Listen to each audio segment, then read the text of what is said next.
Okay, I think we've reached time, and so we'll make a start, and I'm sure people will wander in from lunch over the next few minutes, which is great.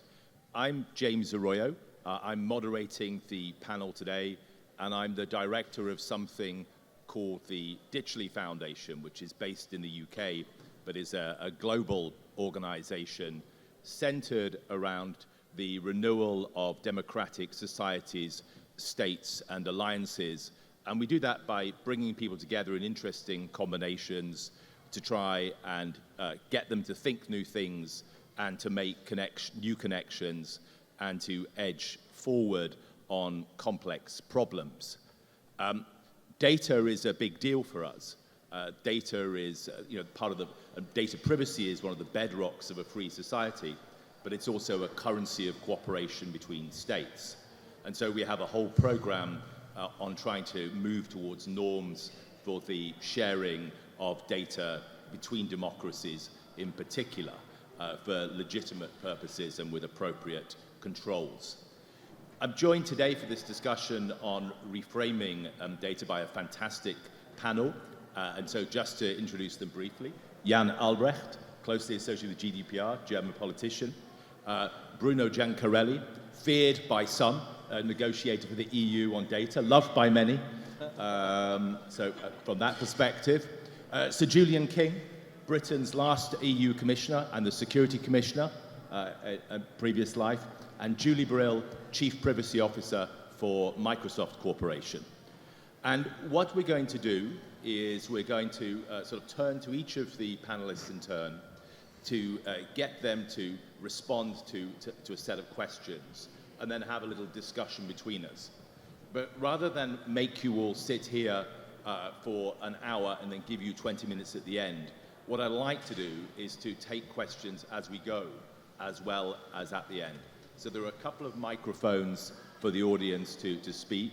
And I'll, if I wanted to flag that up now, so if you could think about how you want to come into the conversation, I think this will be more interesting and more valuable for everyone if it is more interactive.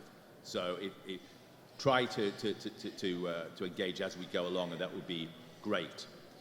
Just a few more framing things. This session is called Reframing Data Use.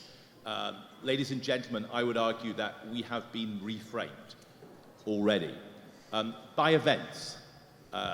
Events have changed the context for the sharing and use of data. We have moved into a new stage of geopolitics. It doesn't look like there's any going back, and that will cause things to shift. So there will be pressure to share, to be competitive militarily, and in terms of a clash of systems to a certain degree. At the same time, there'll be pressures to hold up democratic norms and standards as part of a free society. So we're going to see that drive forward. There's going to be fragmentation, there's going to be competition between states, and there will also be a burning need for innovation. So there's some of the themes I see in terms of a reframing. But let's turn now to our first panelist to kick us off, and that's Jan Albrecht. Jan, I mean, you worked hard on getting GDPR over the line as a politician in the first place. 4 years on, what do you think we've learned from GDPR? What has it done, particularly on, say, driving innovation as one of the original hopes? And where do you think we're going next in terms of this blizzard of EU regulation and law coming through? Jan. Thank you, James, and welcome to everybody from my side too. I'm happy to be here and discuss those issues which I think are, again, very important to be discussed. Also, when answering your question, because it's far more than only the regulation for some certain data protection standards in a common market, but it's about building up a common area of values, trust, and standards, and that not only, for example, for the European market, but as you said, time is changing for a global community based on democracy and values. And I very much think that one of the lessons we can already learn and one of the developments we can see is that we are on the way to more integrate as a community of states. The differences have been bigger before, and that was also, to be honest, one of my driving motivations to really have a single set of legal standards for the European Union and its member states. Not only for this area, but also for others. We are talking also on other digital law pieces, which hopefully will build together this common framework in Europe. But I also think it's important because otherwise we would see more fragmentation. We would see also the fallback into more national regulation.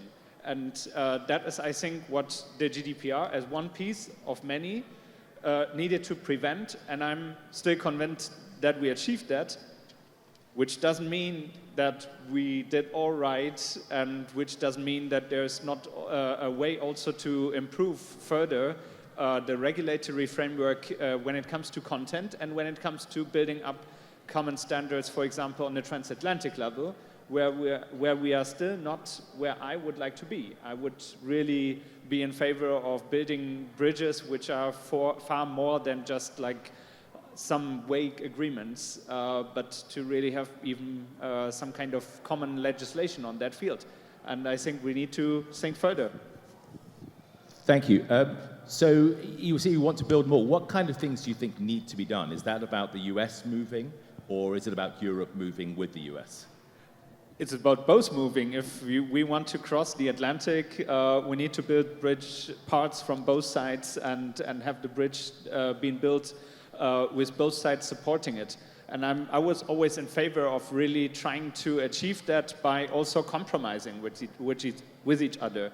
And what I really didn't like and what I think needs to be overcome is the idea that, for example, like with free trade agreements, we are just building a bridge by mutual recognition of things which are different, because that's from the past. We're just mutually recognizing that all the things are different, but we deal with each other. It's not working. We need to compromise on common sets of standards and rules. And that is what I think should be the next step. And what do you think GDPR how does it need to evolve to encourage innovation? I mean, one of its sort of stated original aims. How do you see that changing? I have to say that I would like to achieve that, but I don't think that the GDPR was certainly made for driving innovation in the first place, to be honest. Because it was, first of all, made to make a single set of rules for the common market and to effectively enforce the rights of individuals which were enshrined already there. And that's a very important value. But it is driving innovation by building up trust.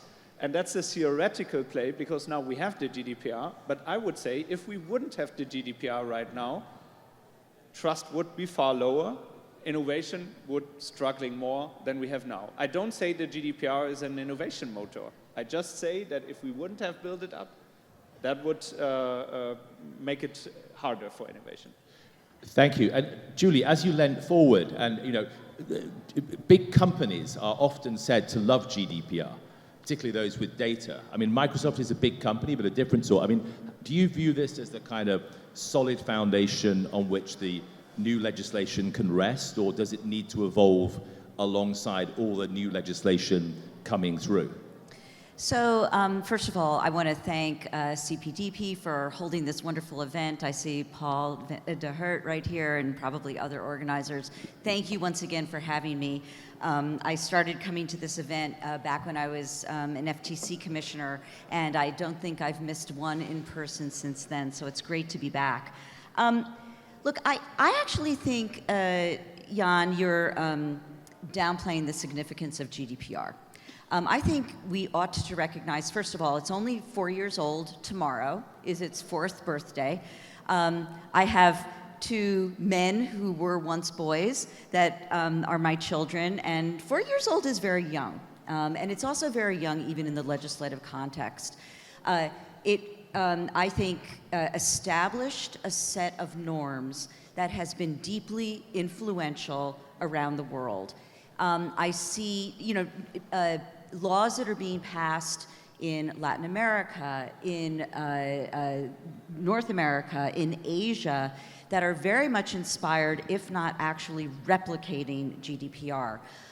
Look at what the UK has done. Now, some of that is because of adequacy issues and around trade, but it's more than just that. I think people have looked at things like data subject rights, they've looked at things like accountability mechanisms, and said, this makes a lot of sense. So I think that GDPR has led to what I would call at least 2 levels of innovation, as well as a baseline of global norms. I just discussed the baseline of global norms. I think it's also led to innovation in regulation, because I think that people are looking, regulators, policymakers, civil society, and companies and others are looking at what GDPR was able to accomplish, see that it is only 4 years old, and like all laws is ready for new ideas and new inputs, which obviously Europe is providing through the DSA, the DMA, the Data Act, to kind of address some of the gaps that have been exposed. But now you're seeing in the United States, there's now 5 states that have adopted some version of aspects of GDPR. Not thinking that this is going to be done because of trade issues, but rather this is being done to build up greater trust and more respect, frankly, for individual rights. So I think that there's been a lot of innovation in the regulatory space from GDPR. There's one more area of innovation that I just want to point out. You hear them over there, and if you go to any privacy conferences elsewhere around the world, you hear them everywhere. And these are companies that are developing privacy-enhancing technologies, privacy approaches, governance mechanisms, and this has become quite significant. And I do believe very strongly that GDPR was a great impetus along those lines. So I think that it's actually led to innovation in a couple of different spaces and has laid some global norms. Julian, Bruno, do you want to come in? Comments on this? Well, first of all, I'm very glad to be back at one of these in person. Congratulations for managing to make this happen. So I agree that it has been a model, an inspiration, if that's not too strong a word, for others to look at these issues and to find ways of tackling them. I get a little bit more cautious, which I can say now. The last time I was here, I was formally representing the Commission. I probably couldn't have said this, but I can say this now. I get a little bit more nervous if it slips into being seen as there's one right way of doing things. And sometimes, for some people, the adequacy process goes a little bit in that direction. And that makes me a bit nervous, because I think if that is the lesson that is taken from the GDPR adventure that we're still on, and then is mapped onto other areas of emerging regulation where the EU is, again, experimenting and trying to find ways of doing regulation, as you say, on content, on competition, on new technologies. And that, I think, possibly mistaken model of the GDPR is somehow imposed in those areas where you say, this is how we're doing it, this is the right way to do it. If you want to have cooperation with us, you need to do it this way. In other words, an adequacy type model. Then I think that actually risks stifling innovation, regulatory innovation. No one's disputing that these issues need to be addressed. The EU is quite often, not always, in the forefront of addressing these issues. And if that inspires others to look at them as well and come up with ways of dealing with the challenges, then I think that's great.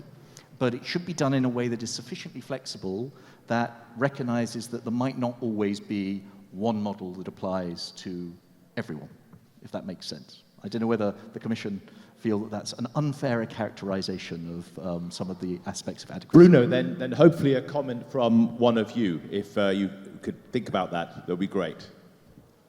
First, also, thank you from my side for inviting me, and privilege to be with such a co-panelist and with you, James. So on adequacy, the privilege of that you are former commissioner is that I can now formally slightly disagree with you. So that's, no. It didn't used to stop you. No. Where I agree with you is adequacy is probably a wrong term, because the approach we are applying is the one described by Jan, which is certainly not based on identity. I think even the Court of Justice has said that adequacy is not about identity, but is building on this convergence, on the convergences between different systems. And if we look at the recent adequacy decision we took, countries like Korea, Japan, or the one we are now finalizing with the US, they are certainly not based on a copy-paste of the GDPR. And even the solution we have developed, and that's the interesting aspect of adequacy, it's not an international agreement. It's that you are not deciding about standards enshrined in an international law instrument. You are, if you want, diving into the foreign system and finding commonalities and building on those commonalities. I think there are simply more opportunities today than there were a few years ago. And not only because we had this maybe first mover advantage, we adopted the GDPR and that has inspired others. If countries like Japan or Korea adopt their own privacy framework, it's not because the EU has done it. It's because they have identified data, of course, as a strategic asset, but also privacy as a very important issue. From a societal point of view, from a commercial point of view, and also from other aspects. And this gives us, I think, more opportunities to conclude those deals today, probably, and here you're right, in a way which is more inclusive, but also more open, recognizes that there are different solutions, that this is not about a one-size-fits-all approach. You don't do adequacy the same way you do it with Japan and the US, but it has to be based on shared values. And this, I guess, will bring us to some of the questions you have on how this is changing. Thank you, Bruno. From the audience, anyone want to come in? An early chance to ask a question. Okay, yes, at the back there, please.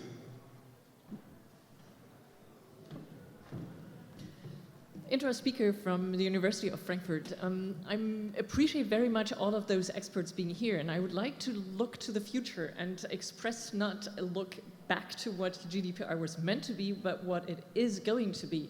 And we have all of those new Data Act, Digital Market Service Act, et cetera, and basically all they're saying is, we don't do anything with GDPR. That's the last word, and then there are lots of changes in those other regulatory regimes. So I would really be interested how you think that the future of GDPR is going to be. Is it going to be the lead value, or is it going to be some ship that's sinking already and that we are wasting our time discussing? Sorry for making it so provocative. No, it's a great point, and it leads on to where we want to go next, which is to turn to Bruno. And Bruno, what I want to sort of frame the question for you is, as I said at the outset, we have seen some pretty tumultuous events. At the end of the day, there is a state-to-state, a country-to-country aspect to data sharing, which is changed by its context. What do you think events have done to that context? Does the concept of strategic autonomy, which was at the heart of what a lot of the EU was thinking about, still make sense? But bringing that back to the issues at play in this discussion, what does that mean for the future? And how do all the various bits of legislation fit together? Do they just rest on top of a GDPR, which is unchanged? Or does GDPR need to grow with them and to develop alongside them? I will try to answer to the two questions. I'm brilliant, but just good to just keep the microphone seems Yeah, very sorry for directional, so maybe keep it quite close. So far, I think the GDPR, maybe it was not deliberately conceived like that, but in part yes, is a piece, and I'm saying it to the privacy audience that probably think that the GDPR is the most important thing in the world. I also think that, of course, because it's part of my daily job, but it's a piece of a broader approach to the regulation of the digital economy. And some call it digital sovereignism. I think that's not an accurate term. And what is this broad approach about? And you will see that certain elements were present in the GDPR and have been indeed developed, further developed in other pieces of legislation. First, three pieces. First, maybe the most boring part, but it's an important one, a level playing field. And that also brings us to what Jan was saying, that any operator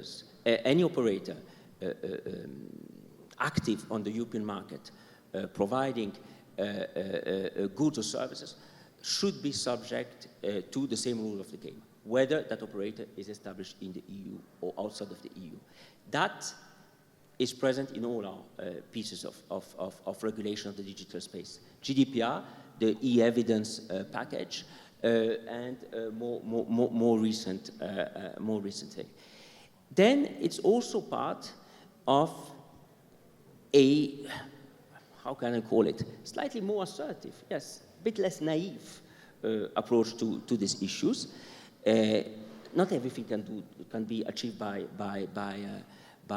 rules, by adopting legislation. You have seen, for instance, an evolution of the EU approach when it comes to investments in infrastructures, research, etc. in the digital sphere. A high percentage of the recovery, for instance, the recovery plans, resilience and recovery plans have to be dedicated to investment in the digital infrastructure or other aspects of the digital ecosystem. You have also seen our proposal in terms of the CHIPS Act, in terms of autonomy in the area of semiconductors. And the third aspect of this approach, if I can call it like this, is that in an interconnected world, such as the digital one, which is cross-border by definition, you don't act alone, you don't create barriers, you try to influence the development of standards. And that's what we have done with the GDPR. Whether this was the correct standard or not, I leave that to you, but that's clearly. And that's what we are doing now with the artificial intelligence proposal, etc. But we are not doing this alone. What is striking, even compared to a few years ago, is how much this is now part of the day-to-day cooperation with like-minded partners. I gave you two or three examples. Data free flow with trust was not launched by the EU, was launched by Japan. Recognition that, yes, we need to exchange data, yes, we need to aggregate data in the era of artificial intelligence, but at the same time, we should be careful about the hands in which that data can fall, for reasons of fundamental rights, for reasons of discrimination, but also for reasons of security. And that's the basis of an approach which you find in the OECD, in G7, in G20, in more specific initiatives between us, Japan, the US, and others, which is about favoring the exchange of data on the basis of, yes, shared principles, shared values, but also shared safeguards. So I think that's where one part of the answer to your question of where the GDPR situates itself. Yeah. Thank you. I mean, thank you, Bruno. Jan, I mean, how does this look? Germany is undergoing extraordinary political changes, and lots of things are shifting as a result of the war in Ukraine. Do you think German attitudes to data regulation are going to change with that, or does that still feel a bedrock, the politics that ultimately drives this? I think a lot is changing right now, also because of the moment in which we reiterate and understand a bit what has been changing in reality the last 10, 20 years, but also the last 20 days. You know, there have been a lot of changes. And that includes also the question of how we look at information flow, at how we look at international cooperation and on democratic public spaces, for example. It plays an important role. And it will play an important role in the future, and I think that not only Germany, but also the other EU member states are very eager to build up an open, public, democratic sphere based on certain values we share. We share not only with each other, but also with other partners in the world. That plays an important role. It's driven by securing the only value-based fundament on which our nations are built, and by securing our liberties. And that brings me back to the discussions right now here also, and also referring to the adequacy decisions, by the way. I think that one problem with the current approach is that we discuss about common standards very often as hindering innovation, as being a problem for things to be developed. And that's my feeling also with data protection. But I think it's important to understand that it's about the core of our own constitutions. It's the core of our own understandings of values. And we need to elaborate on that together, which means also that we need to get a common understanding of that core. In the European Union, we have the EU Charter of Fundamental Rights. And even if you would open up GDPR, there is very few things to change generally, because it's written down in this charter and it's like binding, you know. But I think what we need is to have those charters to be built on an international level, to be built up also even in, we had the discussion right before, even inside of enterprises and platforms. We need to have those discussions of really general understanding, and there might be new aspects coming in besides data protection, freedom of information, the freedom of speech we are talking about, like we're now talking about Elon Musk, how he's acting and treating and so on, you know. All of that is necessary to be put into the center of a transatlantic and international sphere, rather than be brought back into national debates like in Germany. It has to be European, international, transnational, and there need to be like solutions and instruments for that, which I don't think at the moment policy makers have fully understand how to find them. Because as I said, I don't think it's the method of the past, like trade agreements or adequacy decisions. I don't think that's the way to go. We need new instruments. And that's maybe the interesting question, what's coming up, and then also how are the different member states and different national publics bringing in their thoughts into that debate.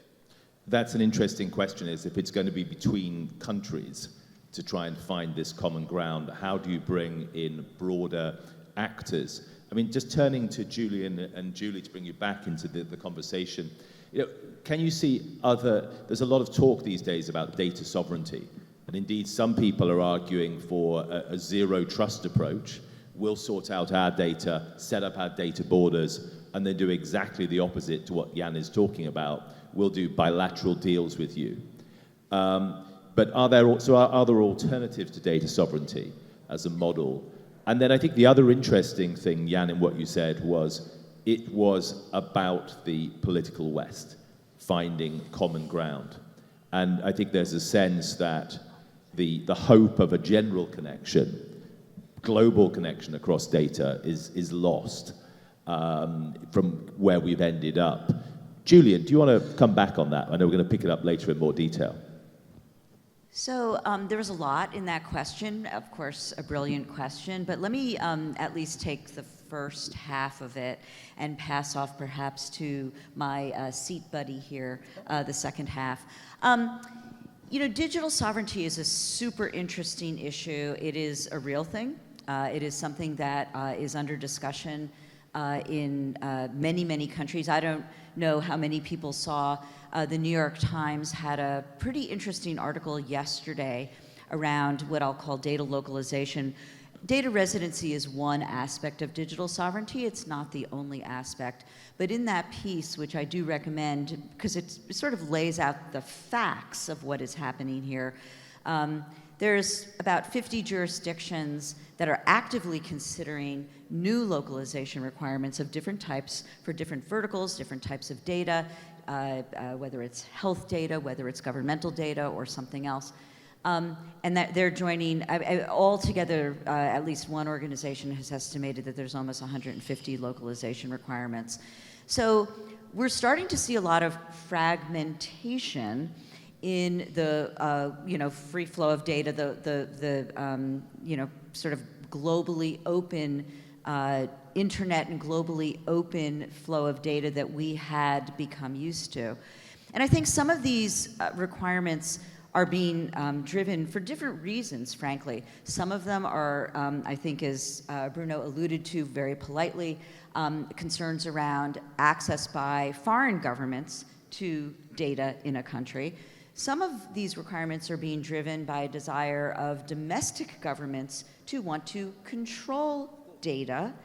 And then I'd say a third reason, and this is more than just the residency requirements, but a third reason is for kind of a belief that the data needs to stay locally in order to build up local economies, to build up local technology. And all of those are, we might debate how legitimate some of them are, but all of them are real concerns that we as a company need to respond to. So I do think it's super interesting to watch this trend. I don't think the only answer, though, is data residency, because I think at bottom, what digital sovereignty is about, I think, is control, which can happen through residency, but can happen in a lot of other ways. When you talk about using in-country partners to control encryption keys and manage keys and bring your own keys and confidential computing, there's actually a lot of solutions that are out there. Clearly, hyperscale providers need to develop more of them, and all of us are. And the other thing I want to just point out, and then I want to hand it over to my seat buddy here, is there's a lot of different sort of interests at play in the economic system. So there are governments and there are public sector entities that very much want to focus on digital sovereignty, but there are a lot of companies here in Europe, in Asia, in Latin America, and elsewhere that want hyperscale, super fast provision of services so that they can succeed in the business that they want to drive globally. So companies like Microsoft and others that are similarly situated need to respond to all of this, right? And all by providing solutions that are slightly different given the different interests that people have. I don't think I've ever been called a seat buddy before. You're my seat buddy, yes. Thank you. I'm honoured.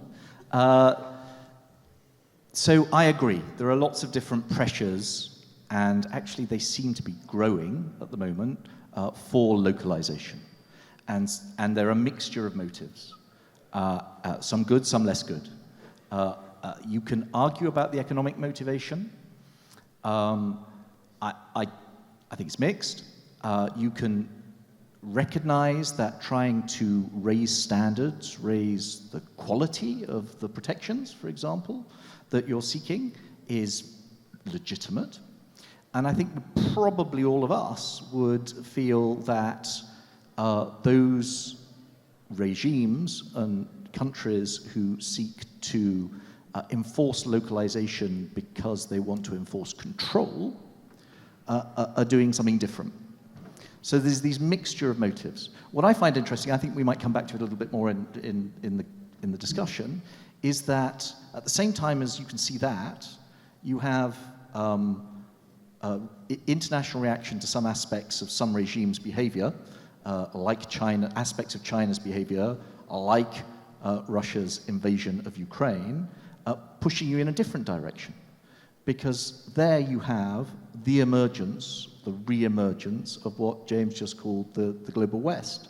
And we can argue a little bit about the contours of that, the underpinning of that, but it is basically a recognition, sort of self-recognition of groups of countries and organizations, and even maybe businesses, that they're not in the business of supporting invasions or supporting the suppression of civilian populations, and that they are united in trying to push back against that, and boost a set of shared values and behaviors.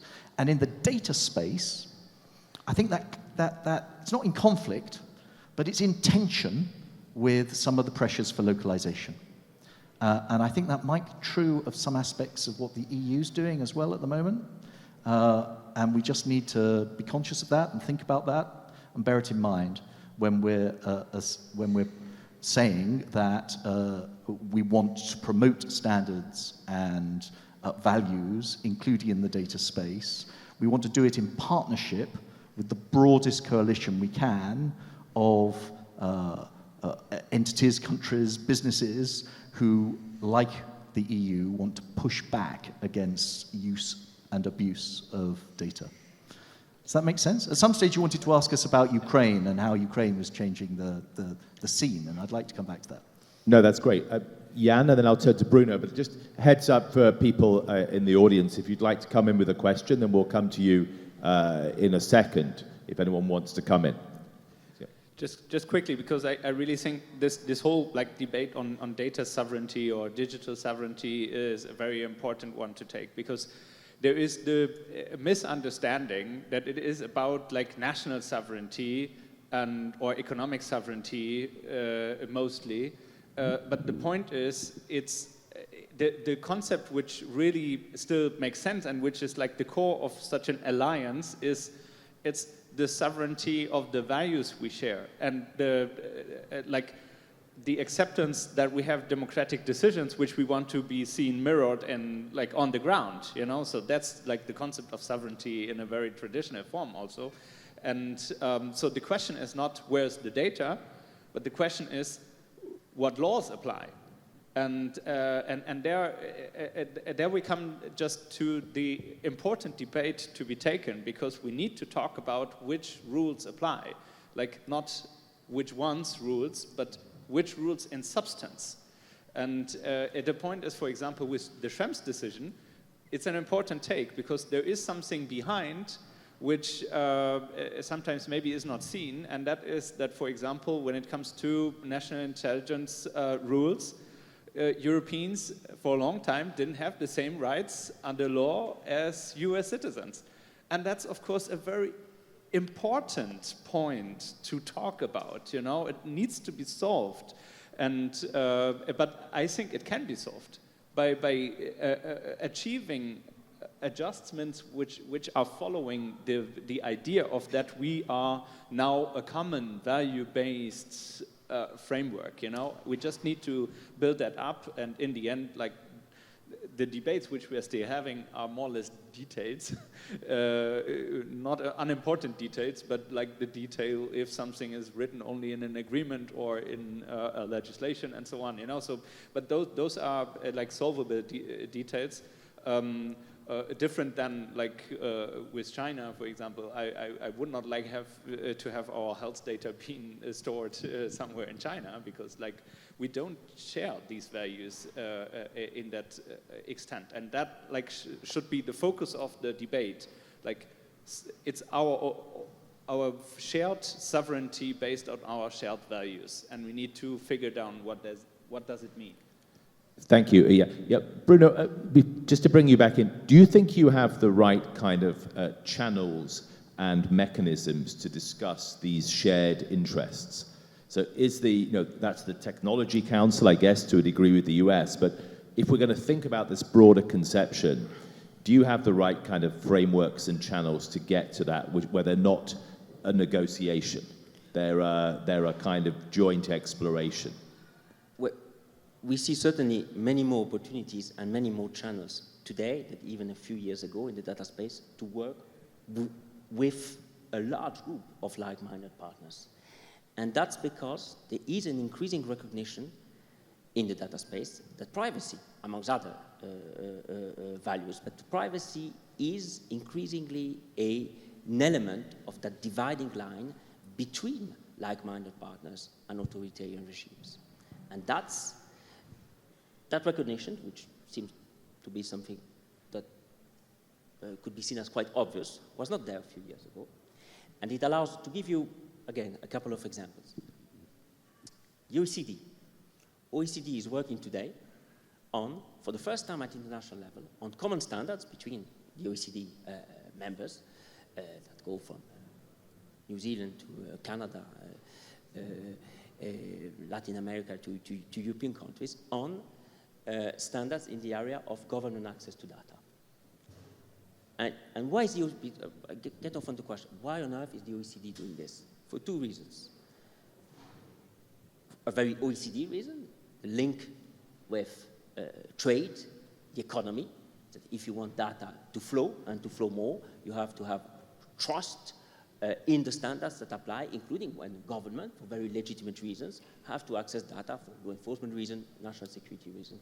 That's one of the reasons why the OECD is doing that. The second reason is because the OECD is answering to a demand coming from us, from the Japanese, from the Americans. It said, we need to say very clearly that yes, we do these things. So public authority, law enforcement authorities, intelligence authorities need to have access to data, but we do it differently than others. And that's something that was there now for some time, but that certainly the Ukraine crisis has increased in terms of momentum. So that's one example. Not saying that this will be, this is work which is ongoing as we speak. I don't know what will be the outcome of that initiative, but there are many initiatives of that sort. We have seen also the Declaration of the Future of the Internet. 60 partners. And okay, it's a declaration, it's quite a detailed declaration, and it contains principles that you would not have seen in such a document, again, a few years ago. So yes, that makes me quite optimistic on the opportunities to work together amongst, indeed, like-minded partners. And the fact that today, being a like-minded partner probably has more value and weight than, once again, even only a few months or years ago. Thank you. Do we have questions or comments from the audience? Yes, please, go ahead. We need to find a microphone. I think the microphone is up, it's coming. Great. You've got yours there. We'll take both questions or comments. Hi there, Matthew Newman from MLEX. Great panel, thanks very much for all your comments so far. In the last 5 years or so, the share of cloud computing by US companies has really taken off in Europe. So it used to be quite small, and now it's the majority. Julie's representing one of the companies that's done quite well in the last 5 years, but not just Microsoft, but Amazon and others. And then we've seen a perception that there's some backlash against this in terms of proposals, regulations, impediments that might make life more difficult for American cloud computing companies. And this may or may not be true, and I would love to know what some of the panelists think about this perception, because it's a real perception that there are EU regulations that are in the works, Data Act, AI, DSA, DMA, that are all making things life more difficult for American cloud producers. So this is an important business. Transatlantic business has a lot to do with the data flow question that we're talking about.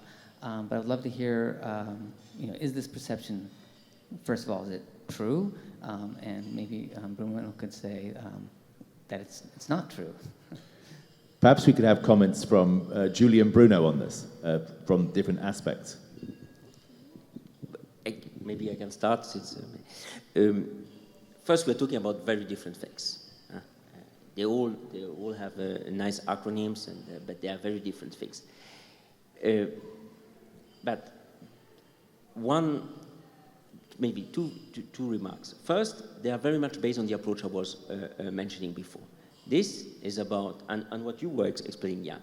We want a single market. We want a single market in the area of digital. We have to make sure that the same rules applies across the EU and apply in a digital world where what can be done to me 20,000 kilometers from here can be more harmful than what can be done to me 5 kilometers from here, because geographical borders in the digital era are not particularly relevant, that any operator that is active on the European market, whether established or not on the European market, is subject to the same rules of the game. So that's what I guess brings together those very different pieces of legislation, because the DGA is about actually increasing the possibility to share data. Others are dealing with typical issues of balance of powers and meaning issues that were normally tackled from the perspective of ex post antitrust enforcement, where this then was not considered sufficient in certain markets. So that's one remark. The second remark is that we are not the only one to look at these issues. If I'm thinking at the current debate in the US, not only in the FTC but also in Congress, thinks about making sure that what is illegal offline is also illegal online. That's what part of this legislation tries to ensure.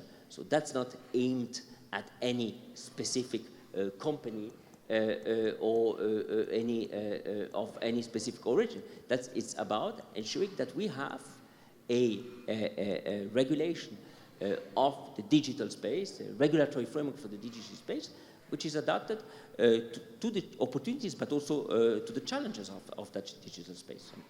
Two very brief and probably too brief and too superficial remarks. Julie. So I think that was a great question. Thank you so much for asking it. I think it kind of gets to what I was trying to say earlier about the different elements of digital sovereignty. And Jan, as much as I love your vision about the fact that much of digital sovereignty is about shared values, I think that's an end goal and a delightful end goal. What we're experiencing right now is the period, or shall I say the process of getting to that end goal. And as we're in discussions about where entities are now versus where they ought to go, I think it's just the reality that, as, forgive me, I don't know your name, but Matthew, did I get that kind of right? Sorry, thank you. I think the question is spot on in terms of what we are experiencing now, which is a perceived concern around the very large cloud providers in the enterprise space. Again, I want to separate that out. And look, there are legitimate conversations around the extent to which we partner with European cloud partners, and what are the barriers that may exist for the European enterprise entities that are trying to provide cloud at a hyperscale level to succeed. And we're definitely trying to address that. We've talked to them, we are understanding what they need in order to succeed in the enterprise space. I think that that's a really important conversation that is largely around economic development, as you have pointed out. Separately, I think there is also a very important conversation going on which happens to affect some of the same companies, but also some different companies around what they're doing in the consumer space. And that's where I think you get issues around gatekeepers. You get issues that also affect competition and also affect other companies, but it's not really around cloud providers, but it's around what's happening in app stores. It's also around what's happening on platforms with respect to disinformation, what's illegal, as Bruno said, offline should also be illegal online, and trying to create better rules for platforms around what they do to police the content when it is child sexual and abusive material, when it is terrorist, violent, and extremist content, and other types of content that in some countries, Germany and France, also have specific laws where certain content is illegal, and platforms need to police that. So I see all of those issues around digital sovereignty in the enterprise space, where frankly, the cloud providers really are factors of production for the rest of the economy. But what Europeans, I think, are saying now is they want to be part of those factors of production too. So on some level, an entity like Microsoft is a factor for the factors of production, like how do we help them then help other companies, if you will. And that to me is different from, although it has some of the same motivations around digital sovereignty and values, and making sure that values are promoted in platforms that affect consumers and consumer values, or maybe I could say individuals and individual values. Thank you, Julie. We'll take the other question, please. Yes, thank you very much, Oskar Stein, University of Groningen. I would like to, first of all, thank you for the very valuable insights. And I also would like to use the opportunity to ask a question which is on my mind for some time regarding procedures and transparency about adequacy decisions. So I just counted, we have now 15 adequacy decisions relating to 14 different countries. And my question is essentially whether and to which degree it is desirable from all of your perspectives to have a very standardized, potentially very transparent procedure regarding the categories and standards that are being used when evaluating that. And I'm asking that because there are concerns, or at least voices in academic literature, which say that increasingly with the global impact of GDPR, adequacy decisions also become a tool of political power. And that then raises the questions when we talk about value-driven approaches and value-driven policies, if that is consistent with a not greater degree of standardization. Thank you. Thank you very much. Bruno, can we have a quick comment on that from you, and then we're going to turn to Julian. Yes, very quickly, and you know that this was a panel on adequacy, but actually, first I want to reassure you.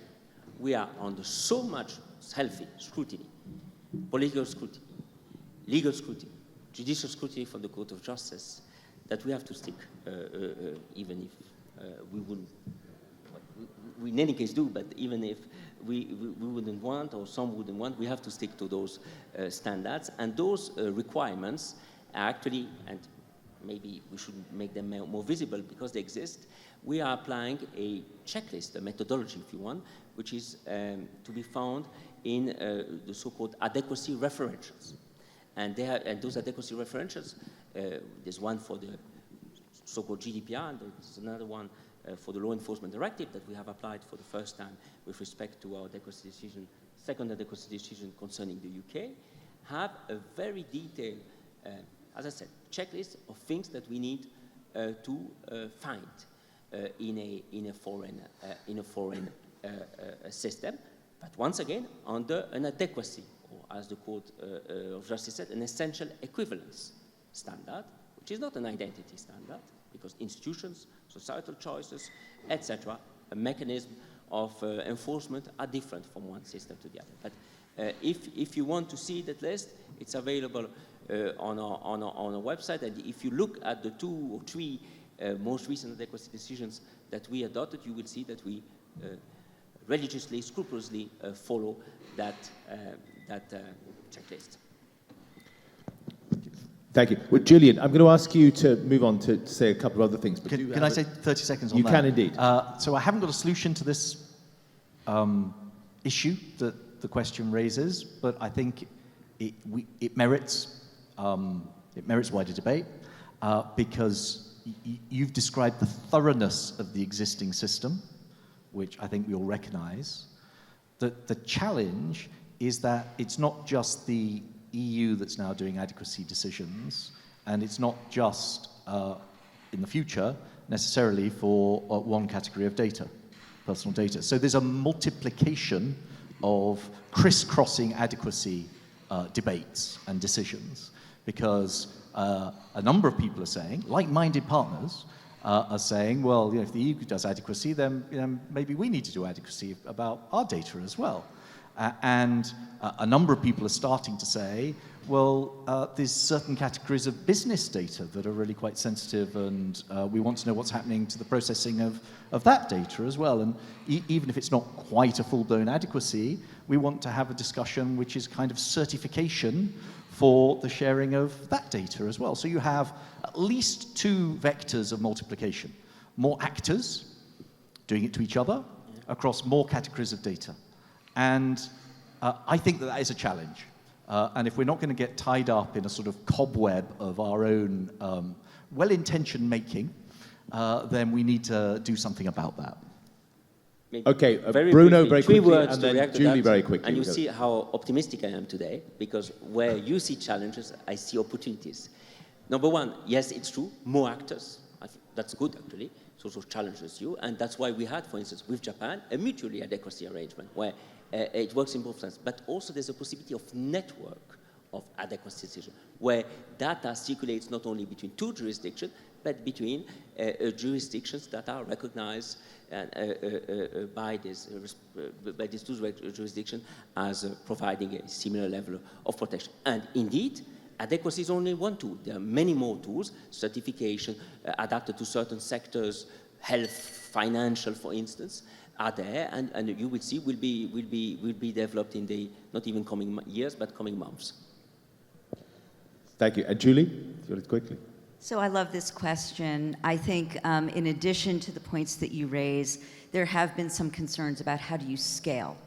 How do you scale these decisions? And I think, Julian, that's precisely your point. As we have multiple actors, multiple regions, multiple verticals that are going to be subject to adequacy decisions.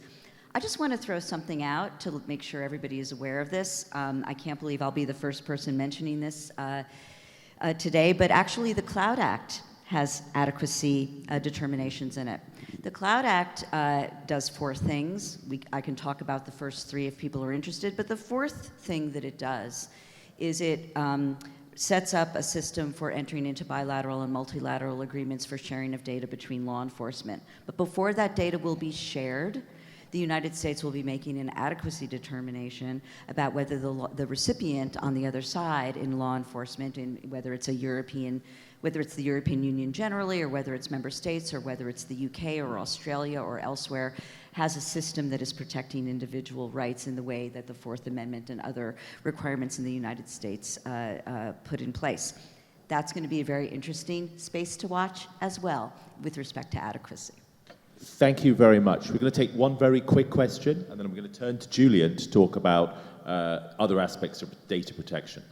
So the Darrell O'Brien from Castlereagh, from the Adapt Centre in Trinity College Dublin. We talked about, Julie referenced the exporting of ideas and principles from GDPR to other jurisdictions. Jan's referenced the development of shared sovereignty through shared values. What can we in the Northern Hemisphere or Western Hemisphere learn from developing countries and other jurisdictions, other cultural norms, to help achieve a balancing of values? Is there anything, do the panel have any thoughts on that? Yeah? I mean, a big question, because it opens up to a really wide range of other topics than on data protection, because we should think about in the Northern or Western Hemisphere, what did we wrong in the Doha round of the WTO to leave the common track with the development countries, and I know Julian was involved. I think we have to discuss that at another occasion, but I think that it's a big discussion behind about the question how to get a common basis of different interests being brought together. And by the way, that's following just what we have talked about, like mutual adequacy decisions or whatever. The point which I would like to make to that is you can't do that by the way of doing, okay, we are all doing adequacy decisions about each other. because we have to negotiate with each other. That's the point, because you need to be on an eye-to-eye level. And that's, by the way, why I think that the concept of adequacy has its limits. That is there in this law because we needed to give some window of opportunity to the authorities to sort the things out on their own. But that's a limited scale until the legislator, again, has to decide about more, about changing the whole system, you know? You can't just change the whole system by authorities agreeing that they don't apply the law but do something different, you know? That's not rule of law-based democracy. You need to then be honest about it and discuss in a public debate, in a sovereign decision of parliaments, how to agree on. And that's why I think we need to have this other area where we really can get into new concepts of rule-based decisions for the digital age, to make it even broader, and getting away from like sorting the things out in technical meetings, you know. You can do that to find ways, as long as politicians are not ready to take revolutionary steps in order to make new compromises with the development countries or whomever on different views. But at a certain moment it has to be done. And I think we are coming near to it, that this is needed if we want to really open up for more than what we have now. Okay, I think it's actually a really important question, because if you start talking about the West and its opposite, then that leaves everyone else, and that's where most of the economic growth is going to be. And I think that question about how do we have that conversation, can it be done through adequacy, but are there other channels for it, is really interesting. Turning now to the two other things I want to bring in. I mean, Julian and then Julie. Julian, I mean, you were Security Commissioner. This is a data protection and privacy conference. The flip side of protection, protection has obviously legal and regulatory frameworks, but then it also has this close coupling with cyber security. I mean, how do you see these things coming together now in the prospect we face at the moment, which is of greatly increased cyber risks as this conflict hots up? It hasn't happened yet. And I think there's another interesting thing, which is perhaps more difficult, which is, you know, we're going to pursue international sanctions regimes. What does that mean for data privacy and us just making decisions about whose data is private and whose data is not, which in a way is shifting. Julian, just some comments on that to kick us off on that. Okay. I'll do the brief version because I can hardly believe it, but we're actually going to end up under time pressure here. So the quick version of this is that Ukraine is definitely changing the way we think about a whole host of things. It's obviously having a huge humanitarian impact. It's got a huge economic impact, in particular in the energy price spikes, which is affecting everybody's everyday lives. It's got a huge food security impact, which is affecting the not just, but particularly the developing world. And it has a defense and security and cyber dimension as well. They're not necessarily, that dimension isn't necessarily at the top of the political agenda at the moment, but it's one that I think we should be conscious of, and particularly when we take, as we do here, an interest in these issues of data security and cyber. That said, I think we also have to recognize that cyber is to a degree the dog that hasn't barked, or at least not barked as loud as we feared in respect of the Russian invasion of Ukraine. Which isn't to say there hasn't been a lot of cyber activity. There has been a lot of cyber activity. There's obviously been a lot of disinformation activity, but there have been cyber attacks. In Ukraine, they suffer cyber attacks daily. I mean, they've been documented. There's hundreds of them. But what hasn't happened that people feared would happen is a big spillover attack outside of Ukraine. The spillover at the moment, which is very significant for frontline countries, is economic and humanitarian. It hasn't been cyber. But we were right to think about this. I think we are right to continue to think about it because it could happen accidentally. I mean, NotPetya happened to a degree, the spillover, accidentally. It could happen through criminal activity, and there's been a huge uptick in criminal activity. It could happen deliberately, because there are definitely capabilities that could be used, whether it's blocking location signals or whatever. There are capabilities that could have a big impact if they were deployed. So I think it's right that we should talk about these things, that we should be concerned about them, but we need to keep them in some perspective. They have added to a growing awareness about cyber challenges, which I think is very welcome. Indeed, I think you've got a session here at this conference this afternoon on that, which is very welcome. That awareness has been boosted not just by the Ukraine conflict, but also over the recent period by concerns around use and abuse of cyber means, both externally and internally for, as we touched upon earlier, suppression of civil society in, for example, China, and also by the massive proliferation of criminal activity at all sorts of scales, right down to the individual.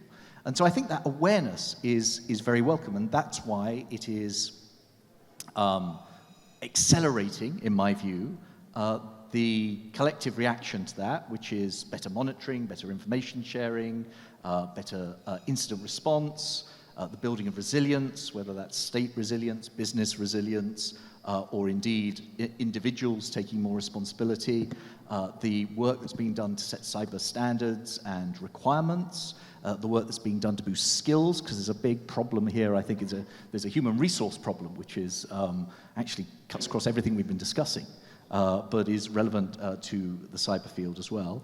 And it opens up a wider discussion, looping back to some of the things we've already been talking about the community of values. It opens up a wider discussion about how you mainstream security issues, including cybersecurity issues, in your work on data and tech amongst the like-minded. Because I think there are some areas where that's going quite well, and there are other areas where, to be polite, the jury is still out. So I think we are getting better at, as like-minded countries, the EU and others, mainstreaming security concerns, including cybersecurity concerns, into what you might loosely call our industrial policy thinking. So you mentioned the Trade and Tech Council earlier on. I think this is a very good example, but it's not the only example of a forum where people are talking, like-minded countries, are talking about what they do to build their security and resilience on supply chains, the diversity and the reliability of suppliers, on support for critical inputs like chips, but how do you do it in a way that isn't, just competing between like-minded chip suppliers? So there's a lot of work going on there, which I think is very positive. On the other hand, I think the jury is still out on mainstreaming security considerations, shared security considerations, into the regulation space. It's pretty uneven there. Sometimes when somebody crops up and says, hold on, there's a security dimension that we ought to take into account here, it is too quickly dismissed as special pleading, protection for a particular business interest, trying to push back against perfectly legitimate competition concerns. So I think we need a wider discussion about how you mainstream legitimate security concerns when you're thinking about shaping regulation, especially when we're doing so much regulation at the moment. And lastly, I think the jury is very much out. I hope it'll be resolved soon when it comes to privacy. We've got to find a way, as like-minded, of being able to share data in a wider community of shared values. We've got to be able to overcome what I think Jan was talking about earlier on, which I call the narcissism of small differences. There are some of the things that we're arguing over, like which kind of document you write something down in, that is important, but it's not the most important. Thank you. And because we're going to under time pressure, I want to bring Julie too. Really talk a little bit about what this fragmented world we've been describing means for a global company like Microsoft, but also to touch on AI. We've talked a bit about the AI Act. We did touch on it earlier on, but I want to ask, does AI break the mold with its power of inference in terms of privacy? How much do we understand how this is going to work, and how is Microsoft thinking about that? As Microsoft, as most of you have noticed, is busy introducing AI in little bite sizes. across its entire suite of tools. And I find that fascinating because that's the thing where I think where it creeps into everyday life rather than being, we wait until there is some form of general intelligence. It actually emerges one tiny assistance at a time. Thank you. Okay, just got the bell. So look, this is a huge issue, and I know there are other panels talking about AI. I think I want to bring it to the conversation that this panel is focusing on, which is shared values. And, there are, from my perspective, from my little neck of the woods, I see tremendous promise in some AI technologies and some AI uses, and of course there are tremendous risks. And what we need to figure out, again, through a framework of shared values, from some of the conversations that Bruno alluded to, whether it's in the OECD or within the US-EU Tech Council or elsewhere, we need to start thinking about what are the right frameworks for even approaching these issues. Economic growth is going to depend upon digital technology. I mean, as populations shrink in Europe, as they shrink in basically all of North America, to go to the question about the global south, which I thought also was a wonderful question, that's really where the future of economic growth will exist in terms of people and labor. But for the rest of the West and North America, it's going to be about technology as labor and people and population growth shrinks.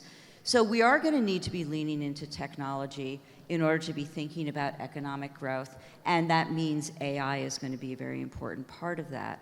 So what are the kinds of shared frameworks that we want to be thinking about? I will posit 4 things that I think are going to be important, and it's just touching the tip of the iceberg because this is such a complicated issue. So first of all, privacy-enhancing technologies and AI need to go hand in hand. We can create AI that actually augments privacy and can be used in a way that will actually start helping solve some of the issues that we're seeing around how do you protect kids? How do you find terrorist and extremist content? How do you do that without breaking encryption? There is a middle ground that we can start thinking about, and that's going to be by leaning into technological solutions that will help with these problems. So I would say privacy-enhancing technologies and thinking about tech as helping solve some of these issues is going to be one of the big key steps. I'd say another one is around these collaborative discussions. How do we develop frameworks around what is appropriate use of AI, and what are the kinds of controls that need to be placed on it? What's the kind of community input to talk about something that I know is very important to you, Jan? We need to be able to have systems where people understand when they are engaging with an AI system, whether they have a choice to do that or not. I think that those are going to be super important. And that's going to be part of the framework discussions that you're going to see at the EU-US Tech Council level. You'll see that, I think, in the OECD also. Now, and that leads to the third issue, which is going to be around regulation. We don't do AI regulation well right now. There are a few very small bills that have been adopted in the United States, often about facial recognition. Washington State has a really interesting law that does involve community engagement when governments are using AI and allowing for conversations at a community level about that.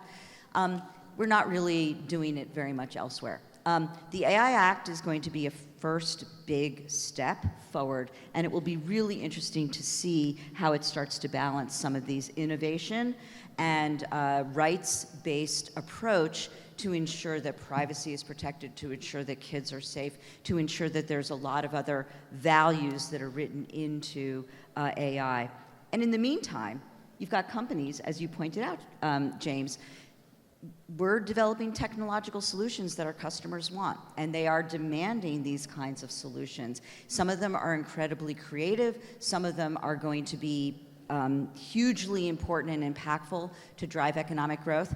And some of them we need to place guardrails around. And we need to have a framework that's internal because we don't have external guidance. So we are creating our own standards. We're working with customers to build out those standards. And we're going to frankly start sharing those internal standards that we have with our customers so that they can see how we do it and trying to populate that throughout, trying to populate it elsewhere.